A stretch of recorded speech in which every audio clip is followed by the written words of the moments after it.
The gaming industry has lost their collective mind. And it's about a GTA 6. It's about GTA 6, and I have a feeling it has to do with with what I've been scared of regarding GTA 6. Let's have a look after the ads.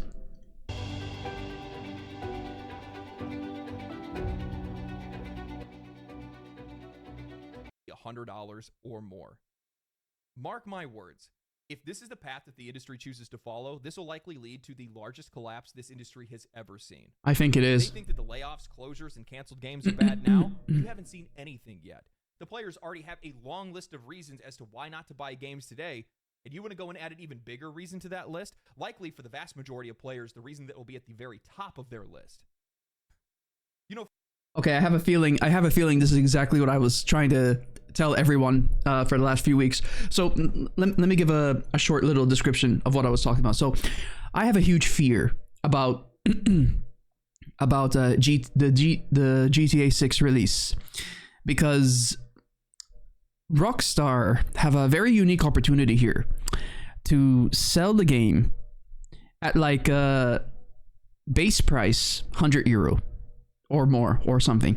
Now you guys know that the base game prices are at the moment €70. Before they used to be 60. Before they used to be, I think, even cheaper than that.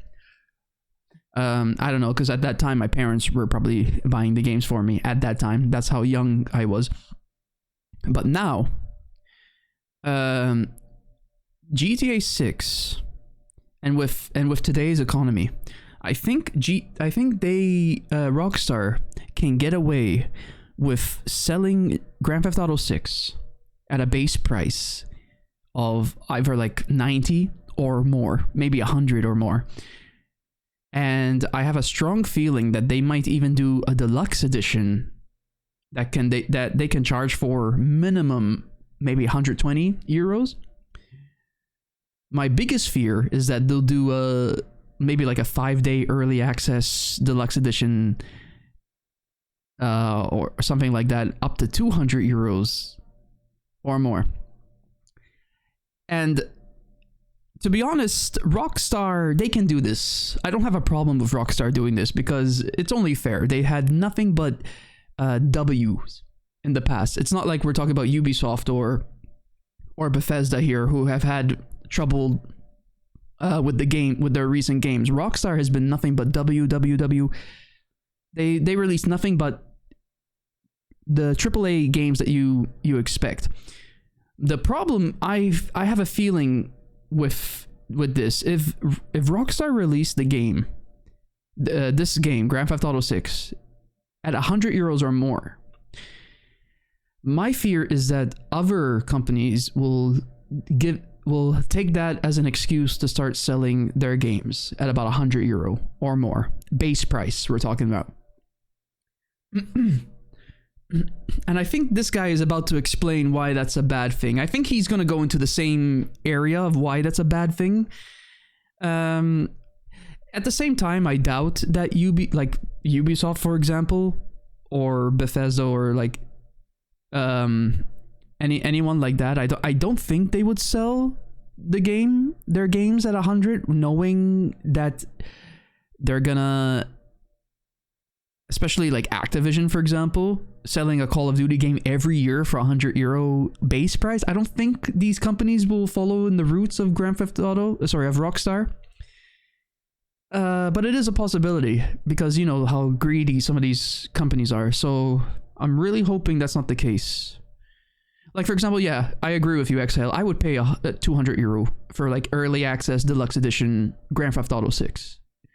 But that's because it's like a one-time thing. It's Grand Theft Auto. We don't get Grand Theft Autos often. You know what I mean? Like I think that's fair. And we know that Rockstar is going to deliver. But for example, imagine they come out with Assassin's Creed Shadows, with all the controversy that's around that game, and they sell it for €100 and it ends up being a crap or a mediocre game. Then that's a problem. And I think he's going to go into it second. You were thinking of this as well, Dan? Yeah, man. It's like, I'm scared they're going to do this. And if the other companies start doing this, imagine how many AAA games do they release a year, like big titles like Assassin's Creed or stuff like that. Now imagine, let's say for example, 6 or 7 AAA games come out in a year, and someone like me who plays single player games for you guys on stream, we're looking at 600-700 euro a year for just 6 or 7 games. When you put it in that perspective, that scares the shit out of me. That's the whole point of all this. Before I go to bed, my opinion with Rockstar, I mean, that's not a bad company. Rockstar, they charge GTA 6 with more than 100 euro. That's greedy right there, and that would be a big red flag. The thing is, Rockstar can do this, and they can get away with it. It's not a problem. It's if other companies follow their lead. At the same time, hopefully it would encourage other game creators to get off their asses and make better games once they see how rich Rockstar will be. That's true too. Like, there's a lot of variables and a lot of different ways it can go. Let's see what this guy has to say. Well, I'm curious. For years now, we've heard about how they think that the video game industry bubble is going to burst because there's just been so much investor interest over the years. The wages have increased, the cost of development and marketing has gone up, and the long development cycles that these games are in, 7 to 10 years in some cases, is just not making these games financially viable. These big AAA, these big shiny AAA games are too expensive to make for such little return. So they've gotten themselves thinking, well, how do we fix this issue? What's the actual problem here? I mean, it can't be that our, leadership is incompetent. It can't be the slop that we've been delivering to the customers. It can't be that we've been over-investing in these projects. It has to be that the customer's not paying enough money. That has to be the solution to this. So today what we're going to do is we're going to listen to the industry's long list of excuses as to why we need to be paying $100 or more. We're going to watch on as journalists seal clap the industry's death march into oblivion, and we're going to talk about why I think the players aren't going to buy. This is the first time we've had to have this conversation. Back in 2023, Capcom's president came forward at an event in Japan and explained that video game prices were far too low even after the price hike up to $70, explaining that video game development costs are 100 times more expensive than they've ever been, and games haven't followed inflation like other industries. And he's not wrong. In 1990, a standard game would cost around $50. Adjust for inflation, that would be closer to $100 today. Yet, even with the price hikes in 2020 up to $70 for AAA games, the reality is that the industry just hasn't kept pace. Fair enough. Period from 1990s to today, wages, marketing, and development costs have all skyrocketed. Game studios are spending exponentially more money than they ever did in the 90s or early 2000s, so the profit made on the sale of a single game has shrunk year over year. If we were to adjust in line with inflation from the early days of gaming to today, AAA games would be priced well over $100, maybe even $150 to be able to match today's financial realities. True. Now, all of that makes sense with nuance removed. However, we don't live in a world without nuance. The fact of the matter is that the vast majority of games that are released today make far more money past the point of sale. Something that didn't exist back when games were being made in the 90s and early 2000s. While they still had merchandise, toys, and clothing and other different things that they could sell, now today, games have DLC, loot boxes, gacha and gambling mechanics, microtransactions, expansions, collector's editions, and more. I'm sorry, but you can't convince me that video game companies aren't making enough money today, or there aren't enough ways for them to make money. However, games journalists and industry analyst Matthew Ball are going to try to tell us otherwise. This should be good. By Eddie Mackich titled GTA 6 could cost as much as $100, some hope. Analyst clarifies comments. If Take-Two raises prices to $80 or more, other publishers could apparently follow suit. Eddie writes, veteran investment analyst and researcher Matthew Ball of Opinion has released a gargantuan 219-page report about the state of video gaming in 2025, and some of the presentation looks at how the video game industry could possibly grow in 2025. In a section titled How Player, Playtime, and Player Spend Might Return to Growth, Ball mentioned a variety of opportunities, including Grand Theft Auto 6 costing as much as $100 when it launches this year. Ball said that there is hope among some in the game market that Take-Two will price GTA 6 at $80 or even $100, which could prove as a turning point for the video game industry. This could break a key price barrier and allow developers to raise their prices as well, he said. Before this, a Baldur's Gate 3 developer said a GTA 6 could prompt a shift to more expensive games if Take-Two decides to price it above $70. In a series of follow-up posts, Ball shared further key updates, including how GTA 4 was priced at $90 in real terms, with GTA 5 costing $83. Ball added, your rent is up, movie tickets have doubled, minimum wage, Spotify, Netflix, bus fare, gas, etc. Indeed, nearly all categories are up, not just flat in real terms, while games are at record lows. He went on to Really? say Wow. Rockstar's cost isn't sufficient to set the price, but the argument games should be the only thing never to adjust for inflation and thus be, in the strictest terms, worth less every year is not healthy either or a good argument, in my opinion. Ball was not making a prediction himself that GTA 6 would cost $100, only that there is a belief in the market by some that it could happen. For his money, Ball said that GTA 6 will cost $70. I can't believe I have to say this, but customers only ever care about inflation when said inflation affects them and their money. $100 is $100. Whether it's 1990 or 2025, no matter how you spin it, what excuses you make, or what numbers you point to, the vast majority of people just flat out cannot afford those prices and will have a far more difficult time justifying buying games day one. Millions of students Yeah, struggle true. to focus while studying. Oh, I hate ads, man. Loop earplugs can fix that. Or buying games at all. My friends with kids buy maybe 1-2 games a year, or they just spend their money on indie games because they're far cheaper, they tend to have more replay value, and they don't take as long to complete. That's My what I friends do. without kids, well, they work too much and they can't even justify buying a $70 game, and they just choose to play free-to-play games instead. Gen Z is so maladjusted and ambivalent due to the pandemic that they can't even find work, and even if they do, they can't hold jobs for long. Heck, the vast majority of them are choosing to become NEETs out of choice. Who are they planning to sell these games to, and where are they going to find the money? When Ball mentions how GTA 4 was priced at $90 in real terms, he's talking about how the price of GTA, adjusting for inflation, was priced above inflation at the time, making $59.99 feel like $90 at the time. And that's why it should be completely fine for games to be $90 or $100 today. Here's the other thing they're missing. $100 isn't just a number. It's a cultural touchstone. It's a psychological threshold that makes consumers think twice before making a purchase. Crossing that $100 mark makes a statement. It's saying that this product is now a luxury tier item. Something Yeah. that isn't just an impulse buy, but an investment, whether it's worth it or not. And that's when that feeling hits. That the word is hardest. It's not important. just about the price Investment. tag, it's about the perception of value and what people can reasonably spend in an already stretched economy. Look, a $100 purchase feels like it demands a justification. I can't tell you guys how many times I had to overcome dread when I was wanting to upgrade from a $30 webcam and a $50 microphone. For many, this is going to be a breaking point. The moment where games start to feel more like an exclusive club for the people that can afford it and less like a pastime accessible to anyone who loves the medium. It's a barrier that not only reflects inflation, but also sets the tone for how the industry views its audience. One where only a select few can afford or truly engage with what the industry has to offer. I just hate how disingenuous all of this is. Ball says the prices for all things are up, and the idea that games need to stay the same price isn't fair, conveniently ignoring the fact that while the upfront price of games has remained relatively stable, the way that games are monetized has changed drastically. In-game purchases, microtransactions, season passes, battle passes, and expensive collector's editions have all become the norm. Game companies have found new, more aggressive ways to squeeze every dollar from the player far beyond the original price tag. A $60 to $70 game is no longer just that. It's an entry point to truly experience whatever the game has to offer. The best example I can think of is Fortnite, a free game that's made them, I think, hundreds of millions. In that case, like the microtransactions, the Fortnite store, Jesus. Players are often pressured into spending far more in additional content. Customers aren't just paying more, they're paying far beyond what they originally bargained for. Yeah. And that's what should be addressed, not just the price tag on the box. And what's even more funny about all of this is the fact that the writer of this article actually ended up using the Baldur's Gate 3 developers' words out of context. And by the way, if you guys have paid attention at all to journalism over the last couple of years, they've been using Baldur's Gate 3 developers out of context constantly because they think it adds some type of emotional weight to whatever their words No, are. it doesn't. Oh, look, here's this great developer that made a game that everybody loves saying that they agree with us, when 9 times out of 10, Yeah, I agree, X. There's gonna be a lot of people that would spend €100 for a game. There are people who will buy that.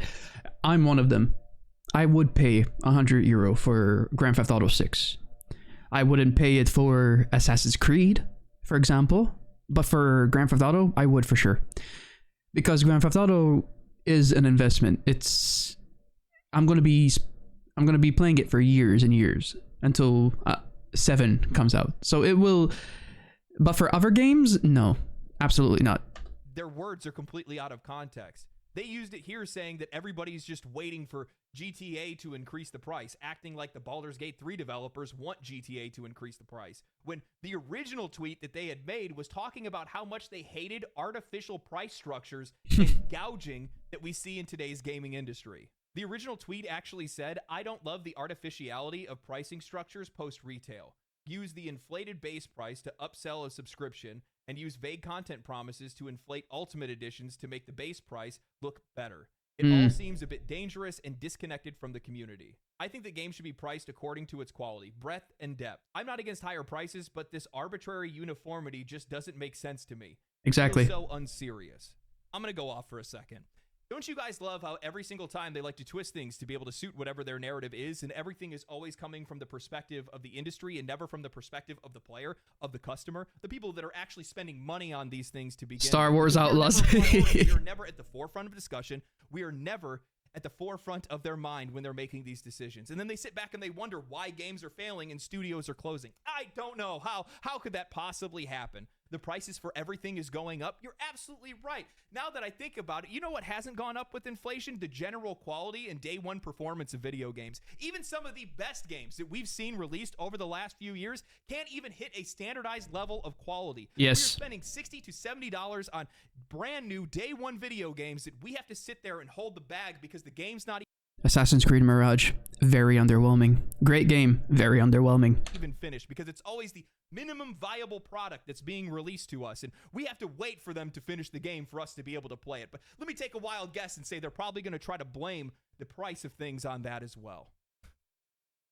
They want to talk about how expensive it is to make games today. You know, my question is, why are we the ones that need to keep up with you and your spending? Ooh, good question. We didn't sign up for that. When I look around the industry, I see some of the most successful games over the last few years: Baldur's Gate 3, Black Myth Wukong, Space Marine 2. These games are made with a quarter of the budget of some of these big, flashy AAA games that nobody ended up Starfield.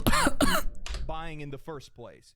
You guys are making tens of billions of dollars. The vast majority of the money that is made in this industry is coming from microtransactions. This is not my problem.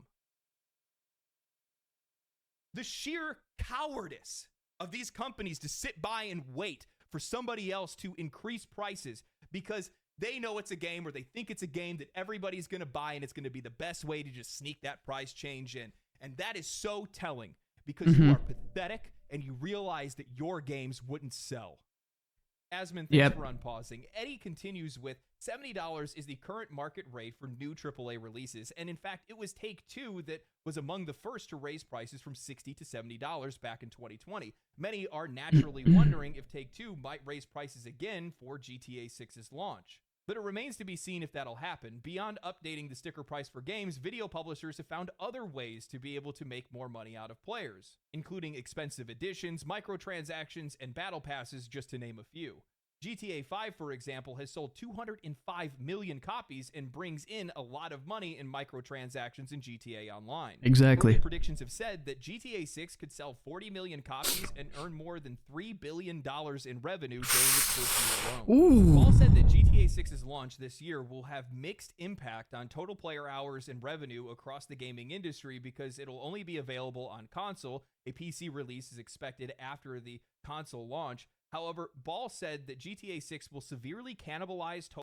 That's another thing as well. A lot, and I mean a fuck lot of people are going to be buying PS5s and Xboxes just to play GTA 6. And I'm 100% sure they're going to have like a bundle together to get like a PlayStation 5 with the GTA 6 game.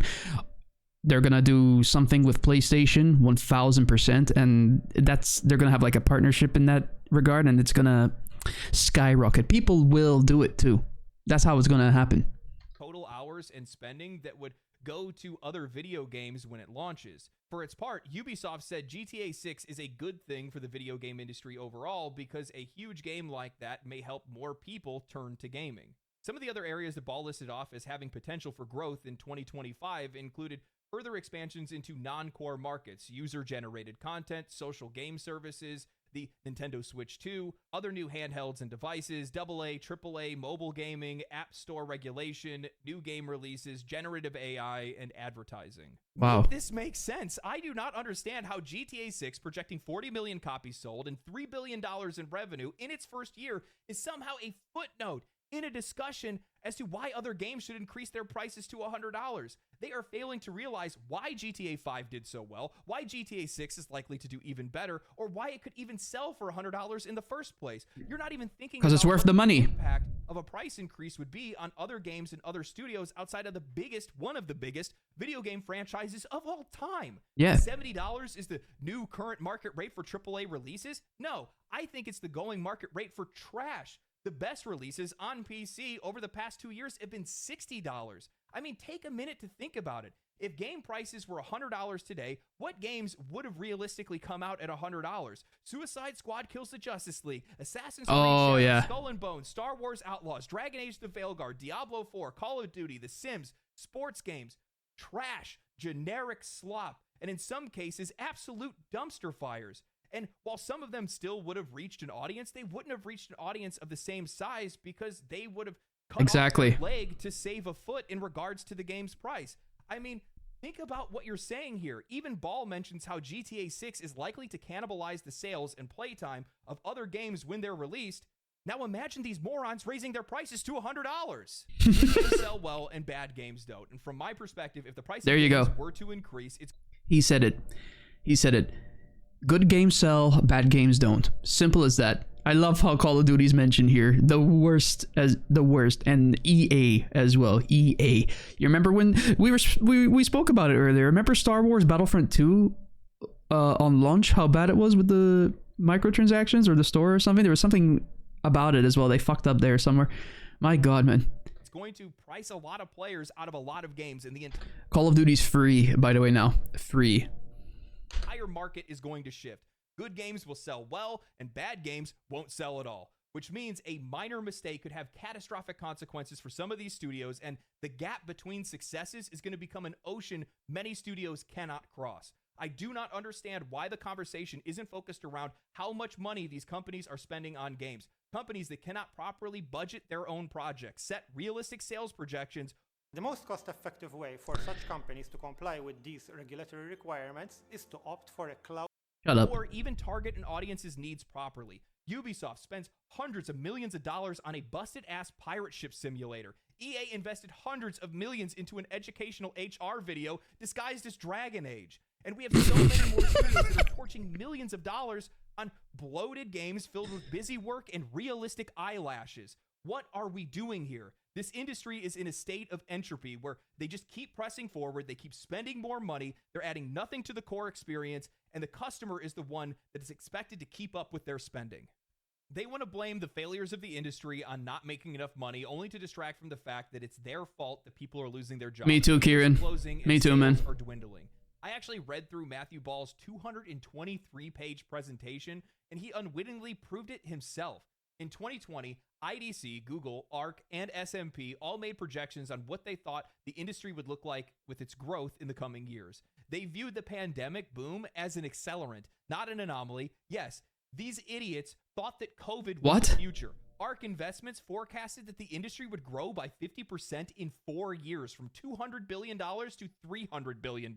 What? Meaning that investors, blindly trusting speculators, ran to invest in these companies and publishers, and in turn, those companies, flush with cash, invested heavily into their new future, only for them to be met with the crushing reality that none of those predictions would come true outside of Ampere. So if you're going to use them for investment, they're actually probably the better bet. That's hilarious. They want game prices to increase for inflation. They want game prices to increase to make up for their colossal financial hole that they've dug themselves into. The pandemic led to a wave of overly optimistic projections. Popular forecasters and analysts predicted that gaming would experience perpetual growth, an assumption that was rooted in a brief surge during lockdowns. These predictions were reckless, overlooking the fundamental truth. Once the pandemic subsided, people had to return to the working world. Inflation would then hit hard.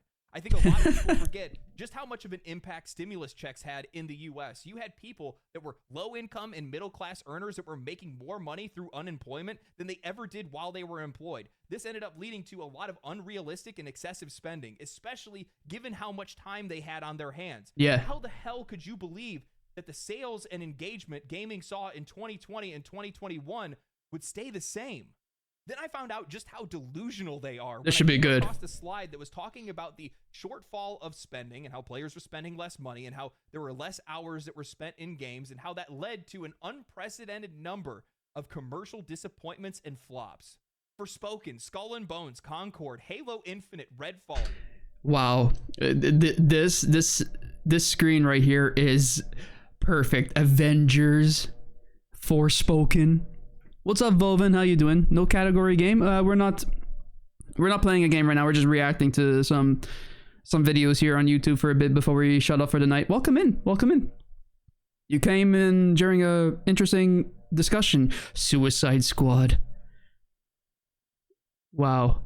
Wow. Skull and Bones, Multiverses, Star Wars Outlaws. Yeah, all these games like really sucked. Even this one down here, Avatar: Frontiers of Pandora. This is something I own, by the way. I want to play this, by the way, on stream for you guys. I enjoyed it, but it's basically Far Cry. Alien Far Cry. It's literally it, but I will play it for you guys. It's still fun in a way. I got it for free, so I don't care. Star Wars Outlaws, Avatar. These games didn't fail because of some esoteric lack in spending. It's because these games sucked. Now, after I saw this, it got me thinking. I'll admit that I was taken aback when I saw just how much the industry had receded after 2020. I had expected a decline, sure, but not to that extent. Nah, Splitgate died in like a month. Splitgate died in a month. I remember we were all hooked on it for a month, went straight back to Call of Duty right after. I remember it like it was yesterday. How many Ubisoft games have been a failure? How many? Most of them. Most of them. I would say after Assassin's Creed Black Flag, it started going downhill. It took me a while to process it. Hopefully Splitgate 2 will be better. So I started comparing some of the numbers with some of the other charts in the presentation, and then I stumbled upon something Remake Rayman. For a while now, I've had this ongoing theory in my mind that the so-called silent majority, those unengaged, uneducated masses that the industry often points to, doesn't actually exist in the way they think they do. This is so interesting. Wow. The controversies and the complaints that we see from gamers are more than just the noise of a toxic vocal minority.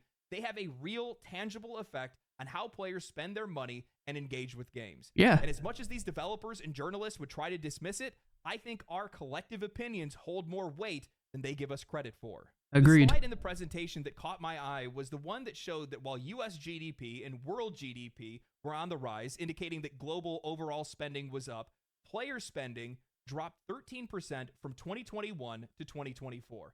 That's Interesting. A pretty significant dip.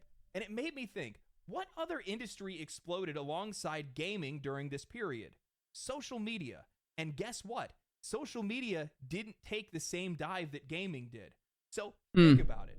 Players who would have normally not been involved in gaming communities suddenly found themselves more connected than ever. The silent majority, those once quiet and unaware of the broader gaming world, became a part of it during COVID. They began engaging with games on a deeper level, and their awareness grew. They didn't buy into what was just being fed to them. They started thinking critically and evaluated their purchases. This is so interesting. Wow. Communities and sharing their thoughts on other platforms like Twitter, Reddit, and Twitch. And I think that Twitch is a really good example of this because while their viewership has dipped a little bit since 2021, they still retained a lot of the audience that they captured during COVID, and they haven't fallen back to their pre-2020 numbers. That shows a community that stuck around, that was once passive consumers, is now much more active and informed. You have a group of customers who have returned to the workforce, who have less money to spend due to inflation, who likely picked up on a couple of YouTube channels or Twitch streamers that are talking about different issues that are going on in the industry, and they're still watching. They're still engaging with that content. This isn't just a trend. It's a fundamental change in how we as consumers, as customers, as players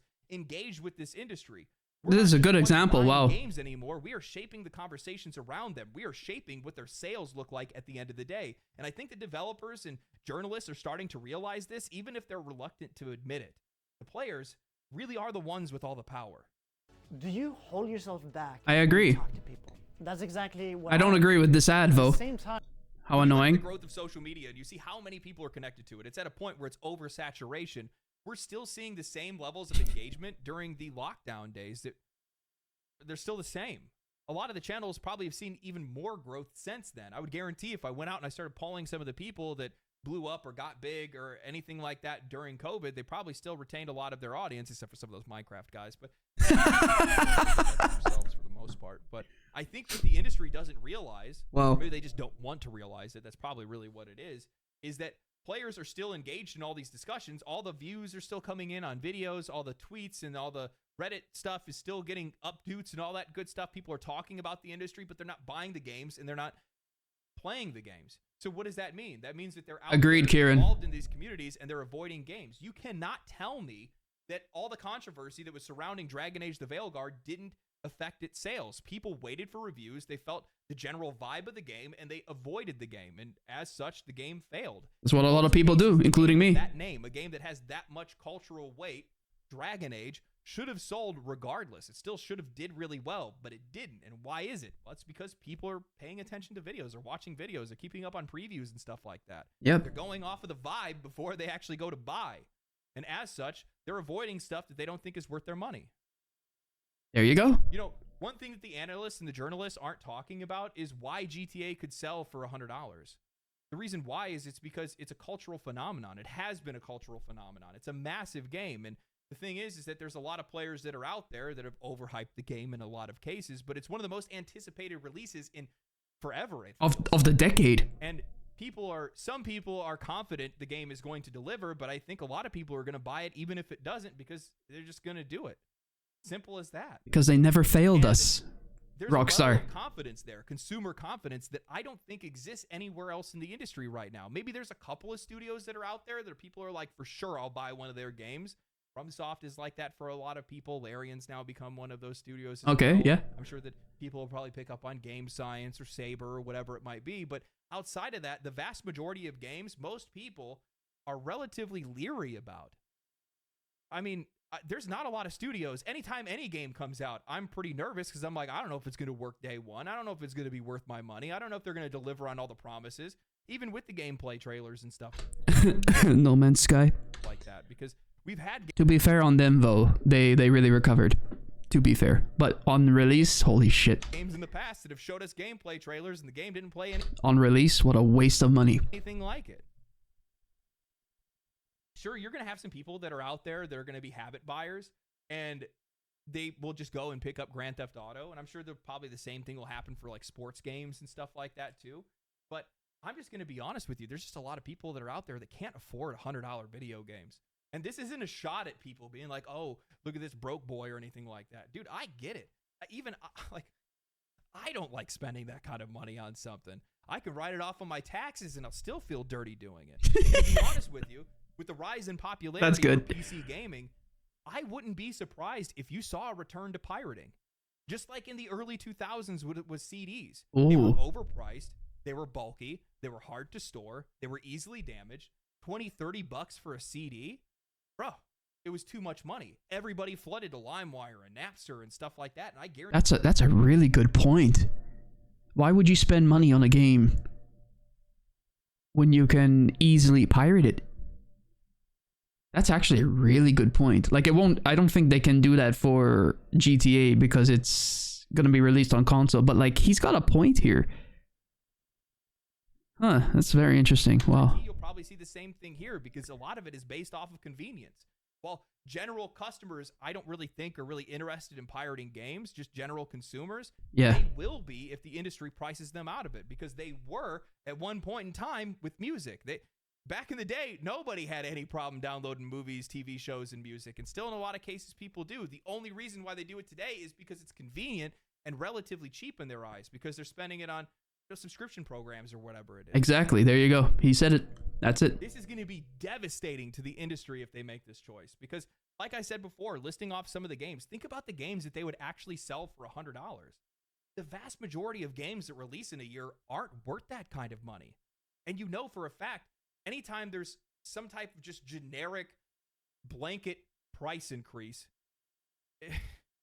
they're all going to go for it. And they're all going to fail.